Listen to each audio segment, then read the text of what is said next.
দিয়ে নিয়ে আসাই, কি করবো? ঘাস কোথায় পাবো ঢাকা শহরে বলো? তাহলে পছন্দের খাবার হ্যাঁ, ঘাস। র্যাবিটের খাওয়া নিয়ে অনেক ঝামেলা হয়। দেখি চেক করে কি দিই। বিসমিল্লাহ। দেখো তুমি দেখবে, ভয় পেও না। দেখবে, আঙ্কেল তোমাকে দেখবে। আমার পোষা বিলাই ধইরা তারে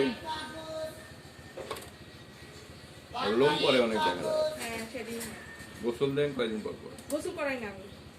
গোসল দিতে হয়। না, খরগোশের যে কানে পানি গেলে আবার সমস্যা। আমি ভিজা কাপড় দিয়ে আপনি মুছাই দিই। গোসলটা গলা পর্যন্ত দিবেন, ঠিক আছে? কানে পানি দিন, মাথায় পানি দিবেন হ্যাঁ, এই পর্যন্ত দিয়ে সামারে করে দিয়ে উইন্টারে গাটা মুছাই দিও। না, উইন্টারেও গোসল দিবেন। গোসল দিলে এগুলো পড়বে না, এটা মাইটের কারণে হয়। ওদের গায়ে পোকা থাকে মাইক্রোস্কোপিক, চোখে দেখা যায় না এগুলো।